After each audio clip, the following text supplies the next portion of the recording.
जे का रंजले गांजले त्यांची म्हणे जो आपुले, तोची साधू ओळखावा देव तेथेच जाणावा. मित्रांनो, तुकाराम महाराज म्हणजेच आपल्या तुकोबांनी त्यांच्या अभंगाद्वारे समाजाला सत्य, न्याय आणि समानतेचा मार्ग दाखवला. त्यांचे अभंग केवळ भक्तीचा संदेश देत नव्हते, तर समाजातील अंधश्रद्धा, जातीभेद आणि अन्याय यांच्यावर कडक प्रहार करत होते. त्यांच्या कीर्तनांनी सामान्य लोकांना एकत्र आणलं आणि समाजाला सुधारण्यासाठी दिशा देखील दाखवली. तुकोबांच्या शिकवणीमुळेच लोकांमध्ये सकारात्मक बदल घडले आणि त्यांची रचना आजही आपल्याला प्रेरणा देते. तुकोबा आणि विठुरायामधील नातं अतिशय दुर्मिळ होतं. त्यांच्या अखेरच्या काळात असं म्हटलं जातं की ध्यानस्थ असताना त्यांनी देहाचा त्याग करून वैकुंठात गमन केलं.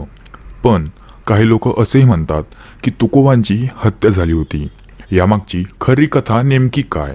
तुकाराम महाराजांनी अजून काय महत्त्वाचं कार्य त्यांच्या आयुष्यात केलं? त्यांचे अभंग, समाज सुधारणा आणि त्यांच्या जीवनातील खडतर प्रवासाविषयी तुम्हाला माहीत आहे का?